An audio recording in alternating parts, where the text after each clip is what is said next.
Bago po natin simulan ang kwentong ito, ay isang munting lambing lang po sa ating mga kadayo. Kung mahilig kayo sa mga kwentong kababalaghan, katatakutan, at mga totoong karanasan na hindi basta-basta maipapaliwanag, ay huwag kalimutang mag-subscribe, mag-like, at i-share ang channel ni Sir Bon. Malaking tulong po yun para mas marami pang kwentong tulad nito ang maibahagi sa lahat. Magandang araw po sa inyo, Sir Bon. Pati na sa mga avid listeners sa channel ninyo.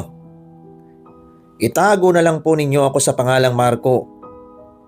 Gusto ko lang pong magbahagi ng kwento sa inyo para na rin maging aral at babala sa mga makakarinig nito. Hindi po ito isang tipikal na kwentuhang katatakutan. Para sa akin kasi, mas higit pa sa mga multo at aswang ang naging karanasan ko. Nagsimula po ang lahat noong ipatawag ako ng mga tiyahin ko sa probinsya. Noong una medyo nag-aalangan ako kasi mayroon akong inaatupag na maliit na negosyo. Pero nang sabihin nila sa akin na sa akin ipinamana ng yumao kong lolo ang kanyang lumang bahay, nagpasya akong umuwi roon. Medyo nahihiya pa nga ako noon kasi hindi man lang ako pumunta noong ibinuburol siya. Ayaw kasi ng nanay namin na makisalamuha sa matandang yon sa hindi namin malamang dahilan. Nang matapos kong asikasuhin noon ang palugi kong negosyo, nagpasya na akong umuwi sa probinsya. Habang nasa bus pa lang ako noon, Sir Bon, nakaramdam ako ng kakaiba. Hindi ko alam kung dahil lang sa pananabik ko sa pag-uwi roon. Pero parang may bumubulong sa akin at iniimbitahan ako. Iniisip ko na lang noon na baka kung dahil lang yon sa matinding pagod ko. Kaya minabuti kong umidlip na muna. Nang makarating na ako sa bayan namin, agad akong bumaba roon.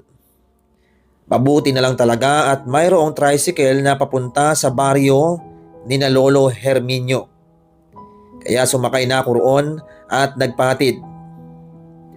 Pagdating ko sa baryo ni na Lolo Herminio, sinalubong ako kaagad ng mga tiyahin ko. Sinabi nila sa akin na bago pa man mamatay si Lolo, hinanap daw niya ako at hinintay. Nanghingi ako roon ng patawad sa kanila dahil masyado kong abala sa trabaho. Matapos ang maikling kwentuhan namin, dinala nila ako sa lumang bahay na ipapamana raw sa akin ni Lolo. Pagdating ko roon, namangha ako dahil hindi halatang luma na ang bahay ni Lolo. Parang mayroong nagkumpuni at naglinis nun. Pero ayon naman sa mga tiyahin ko, halos hindi na nila maasikaso yun dahil sa pagiging abala. Naisip ko noon na pwede kong ibenta ang bahay na yon para may pambayad ako sa utang at nang mapalawak ko pa ang negosyo ko. Habang nakatitig ako sa malaking bahay ni Lolo, nakaramdam ako ng kakaibang kilabot. Parang may nakatingin sa akin mula sa bintana. Pero kapag nililingon ko yon ay wala naman akong makita. Noong niyaya na ako ng mga tiyahin ko na pumasok doon, parang mayroong enerhiyang sumalubong sa akin. Naghalo ang bigat ng nararamdaman ko sa bahay na yon at ang pakiramdam na parang may natutuwa na nandoon ako. Iniisip ko na lang na baka kung si Lolo kaya hindi ako gaanong nabaala. Nilibot namin ang loob ng bahay habang nagkukwento sina Tia patungkol sa mga madalas gawin ni Lolo roon. Nasa kalagitnaan kami ng paglilibot nang mapansin ko roon ang isang altar. Agad ding akong napakunot noon kasi wala namang rebulto ng kahit anong santo roon. Ang tanging nandoon ay tunaw na itim na kandila, isang prutas at isang baso ng tubig. Inusisa ko sina Tia patungkol doon. Pero ayon sa kanila, altar raw yun ni Lolo. Pero hindi na nila ginagamit. Dagdag pa nila, Huwag ko na raw pag-interesan yon dahil baka kung ano pa raw ang pwedeng mangyari sa akin. Nasa kalagitnaan ng pagsasalita niya nang biglang mapaubo si Tia. Agad ko naman siyang tinanong kung ano ang problema. Ayon daw sa kanya ay may biglang sumakal daw sa kanya na hindi niya nakikita. Medyo nakaramdam na ako ng takot noon, pero nasasapawan yun ng tuwa ko. Dahil sa lahat ng mga apo niya, ako pa talaga ang napili ni Lolo na pamanahan ng kanyang bahay. Dahil sa nangyari, nakita kong nabahala ang mga tiya ko. Sinabihan nila ako na sulitin ko muna raw ang mapag-isa sa bahay ni Lolo Herminio dahil may gagawin pa siya. Ayon pa sa isa kong tiyahin, mas makabubuti raw sa akin kung wag akong magpapagabi roon. Nagpasalamat naman ako sa kanila noon at sinunda na lang sila ng tingin ko habang papalabas sila sa bahay ni Lolo. Nang mag-isa na lang ako roon, ipinagpatuloy ko ang paggala sa loob noon. Naisipan kong lapitan ang altar ni Lolo at napakunot noo ako. Tsaka napaisip ng makitang mayroong marka na nakaukit doon. Naisipan kong kunin sana ang altar kasi hindi na rin naman magagamit ni Lolo yon. Subalit nang akmang itatapon ko na sana ang tubig na nasa baso, bigla akong naamoy na parang sunog na goma. Kasunod nun, may narinig akong parang tunog ng kampanilya sa labas ng bahay. Sumilip ako sa bintana dahil baka may nagtitinda ng sorbetes. Pero wala namang tao roon. Walang ano-ano, napaaray na lang ako nang maramdaman kong mayroong kumalmot sa akin. Napatingin naman ako kaagad sa braso ko. At ganoon na lang ang pagtataka ko nang makitang mayroong sugat doon. Parang kinalmot yun ng pusa o kung anong hayop. Napalingon pa ako sa paligid. Pero wala naman akong nakitang kahit na anong hayop. Wala rin akong nasaging matulis na bagay noon. Kaya mas naging palaisipan yon sa akin. Naisip kong baka kung kanina pa ako nagkaroon ng sugat pero hindi ko lang kaagad napansin. Kaya isinantabi ko na lang muna yon. Nang mga panahong yon, nagpasya akong pumasok sa kwarto ni Lolo Herminio Serbon. Nakaramdam na rin kasi ako ng pagod. Kaya naisipan kong magpahinga na muna roon kahit saglit lang. Bago ako pumasok sa kwarto, may narinig akong pagtawa. Parang galing yon sa ilalim ng lupa. Naisip ko na baka kung mula lang yon sa labas ng bahay. At baka kung may dumaan lang na mga tao roon. Pagpasok ko sa kwarto, agad akong nakaamoy ng parang dumi ng tao. Inanap ko kung saan ang galing yon. Pero kahit saang dako ako tumingin, wala naman akong nakikitang dumi roon. Nasa kalagitnaan ako ng paghahanap noon nang mawala ang mabahong amoy sa loob ng kwarto. Para hindi na masyadong maging mabaho ulit kung mangangamoy yun. At para may pumasok na ring hangin doon. Binuksan ko ang bintana bago ko tuluyang nahiga sa higaan. Unti-unti na sana akong dinadalaw ng antok ko nang may marinig akong kaluskos sa bandang ilalim ng kama. Nang una hindi ko pinansin yon at tuluyan ko nang ipinikit ang mga mata ko. Subalit habang patagal ng patagal, nakakarinig na ako ng kalampagan. Gumapang ang kilabot sa buong katawan ko noon. Inisip ko na baka nagpaparamdam sa akin si Lolo. At baka kung may galit o tampo siya sa akin. Kaya napadasal na lang ako sa aking isipan. Nasa kalagitnaan ako ng pagdarasal nang may marinig akong mahinang boses na parang bumulong sa akin. Kaboses yun ni Lolo. Kaya naisip kong baka nga kung siya ang nagpaparamdam sa akin. Sinabi sa akin ng boses na kunin ko raw ang baul sa ilalim ng kama at bubuksan. Kapag daw may makita akong maliit na ribulto roon kukunin ko raw. Dahil yun daw ang magbibigay ng kakaibang swerte sa akin. Magkahalong pangingilabot at pananabik ang naramdaman ko ng mga sandaling yon, Sir Bon. Parang mayroong pumipigil sa akin na sundin ang boses.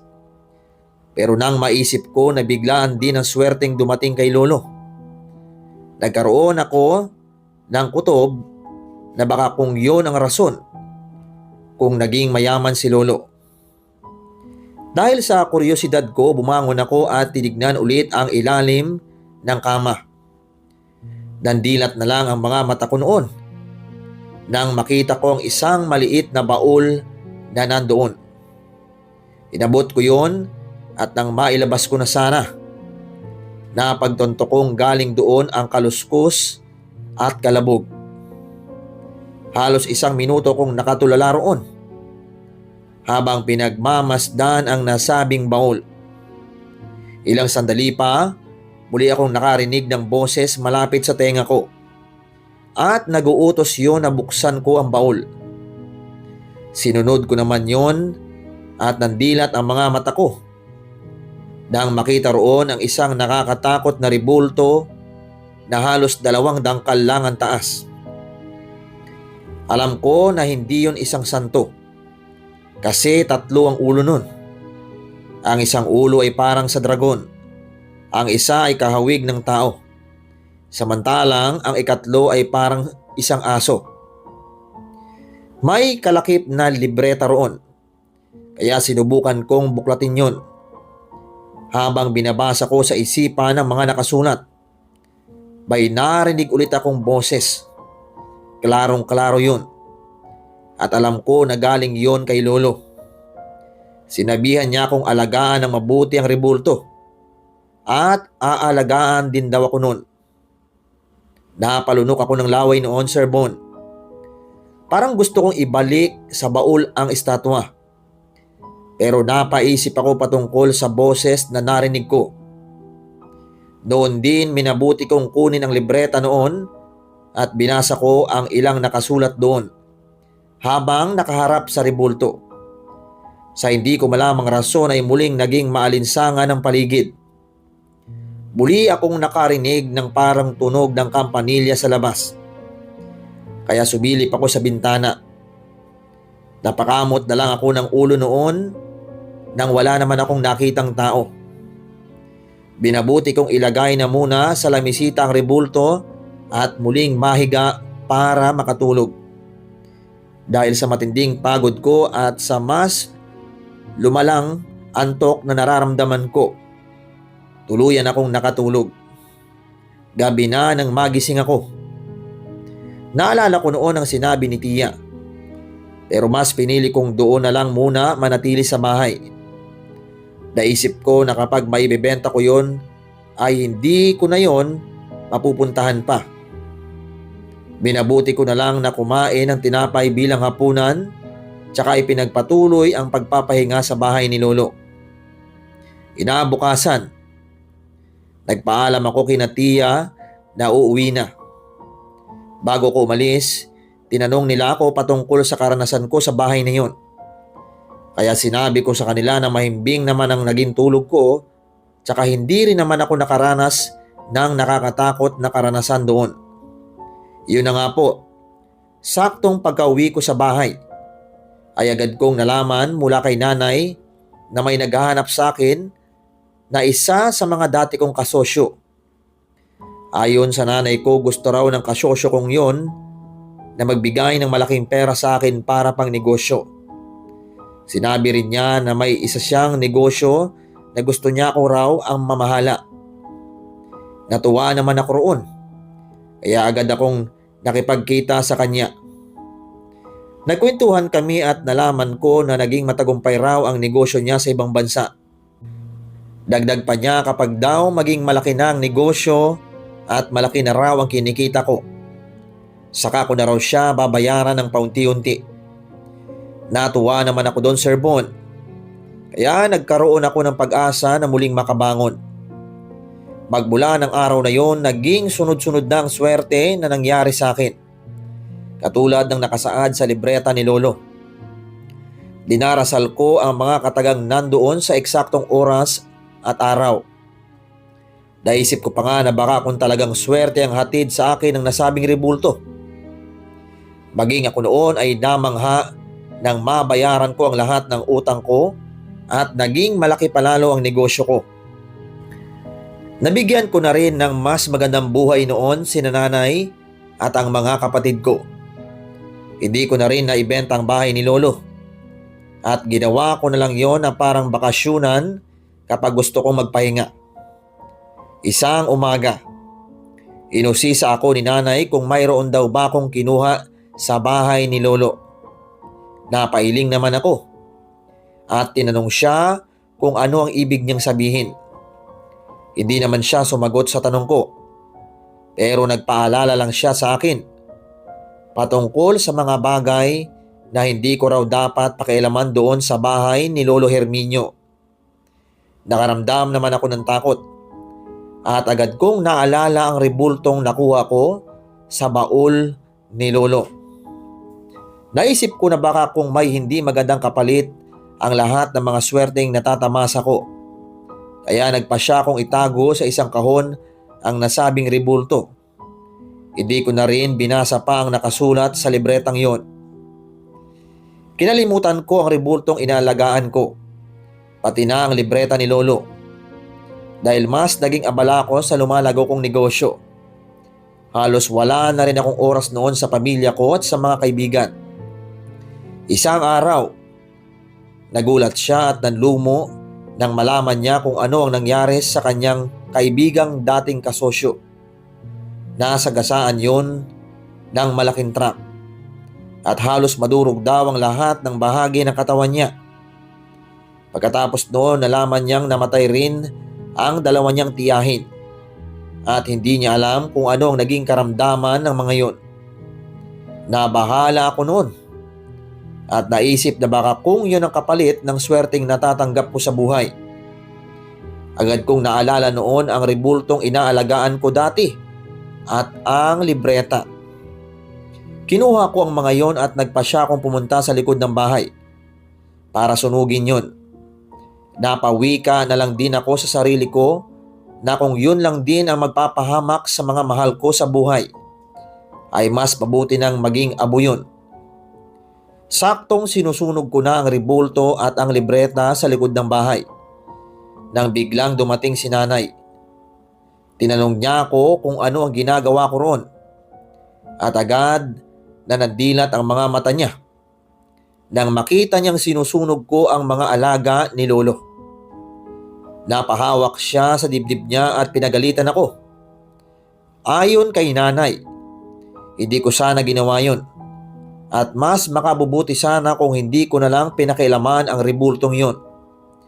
Dagdag pa niya, estatwa raw ng demonyo ang sinusunog ko at yun daw ang inalagaan at sinamba ni Lolo. Kaya siya nagkaroon ng biglang yaman. Natigilan naman ako dahil sa sinabi ni nanay. Nagsisi ako sa ginawa ko dahil hindi ko rin inakala na ganoon pala ang estatwang yun. Naisip ko pa nga na baka kung sinisingil na ako ng demonyo dahil sa mga ipinagkaloob niyang swerte sa akin. Magtatanong pa sana ako noon kay nanay kung ano ang pupwede kong gawin. Pero bago pa man siya makasagot sa akin ay napahawak siya sa kanyang ulo. Kasunod noon ay natumba siya.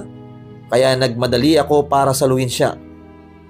Habang nasa ganong sitwasyon, napalingon ako sa rebulto at pasigaw na napamura nang makitang hindi pala tuluyang nasunog yun. Hindi ko alam kung ano ang gagawin ko ng mga panahong yun. Kaya minabuti kong unahin na muna si nanay. Dinala ko siya sa isang ospital at bago ko pa man malaman kung ano ang talagang sakit niya, minabuti kong iwan na muna siya sa pangangalaga ng iba kong kapatid. Muli ako umuwi para puntahan ang rebulto at ang libreta ni Lolo. Sa halip na sunugin, nagpasya kong dalhin yon sa pinakamalapit na simbahan. Sakto naman na nandoon ang pari at hindi rin siya nagmimisa. bago ko pa man sabihin kung ano talaga ang pakay ko roon. Nakiusap ako na kung pupwede ay mangumpisal ako. Pumayag naman siya sa akin. At nang matapos yon, sinabi ko sa kanya kung ano ang nangyari. Maging ang pari noon ay natakot nang malaman niya ang kwento ko.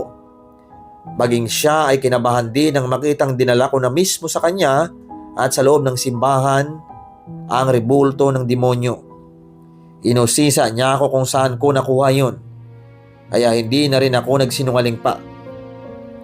Pinayuhan niya ako na mas maiging i-exorcise na muna niya ang nasabing rebulto para tuluyang mawala raw ang masamang enerhiyang nakakapit doon. Pumayag naman ako at habang binabasbasan at dinadasalan yun ng pare, marami ang mga nakakatakot na pangyayaring hindi ko maipaliwanag na nangyari sa loob ng simbahan. Kalaunan, nang matapos na ang pagdarasal ng pari, ay kusa lang ding nawala ang mga nakakatakot na pangyayaring yun. Pinayuhan ako ng pari na sunugin na ang nasabing rebulto para mawala kung anuman ang nakakapit na sumpa roon. Sinunog nga namin ang rebulto at ang libretang yun. At sa kabutihang palad, natupok din yun ng apoy. Isinaboy namin ang abon noon sa harap likod ng simbahan para raw hindi na ulit makabalik ang demonyo sa buhay namin. Ganoon na lang ang pagpapasalamat ko noon dahil kahit paano'y naging magaan ang pakiramdam ko. Bago pa man ako tuluyang umalis noon, humingi muna ako ng patawad sa Diyos dahil sa nagawa ko. Ipinagdasal ko rin noon ang kaligtasan ni nanay at pati na ang kagalingan niya. Pagkatapos noon, nagpaalam na ako sa pare at minabuting bumalik sa ospital. Pagbalik ko roon, nagulat ako kasi biglaan ang pagbabalik ng lakas ni nanay. Ayon pa sa mga doktor na sumuri sa kanya, ay wala naman daw siyang kahit na anong sakit. Nagreseta lang sila ng gamot para sa stress at pampakalma dahil baka raw kung napapagod lang ng gusto si nanay. Ganoon na lang ang pagpapasalamat ko kasi walang masamang nangyari sa nanay namin, Sir Bon. Nakauwi rin kami kagad noon at ikinwento ko sa kanila ang nangyari. Hindi rin sila makapaniwala noon. Gayunpaman, nagpasalamat si nanay dahil nagawa kong bitawan ang alaga ko. Ayon pa sa kanya, ayaw niyang maging katulad ako ni Lolo at ayos lang kahit na maghirap kami. Basta't hindi raw kami sumasamba sa demonyo. Nang tuluyan ng maging maayos ang kalagayan ni nanay, nagpasya akong bumalik sa bahay ni Lolo. Sa halip na ibenta yun, minabuti kong pabasbasan yun sa pari. Sinira ko na rin ang mga bagay na nandoon na konektado sa demonyo para wala nang masamang mangyaring masama sa amin. Kalaunan, tuluyang nalugmok ang negosyo ko at bumalik ako sa pinakailalim. Gayunpaman, mas pinili ko ang magsumikap ulit para lumago pa ang negosyo ko. Naisip ko rin kasi na mas maigi ng pinaghihirapan ko ang mga kayamanang nakukuha ko kesa naman isasangla ko ang kaluluwa ko sa isang demonyo. Hanggang dito na lamang ang ating kwento, mga kadayo. Sana'y nagustuhan nyo at naging babala at paalala sa lahat ang kwentong ito. Hanggang sa susunod na kwentuhan, mga kadayo.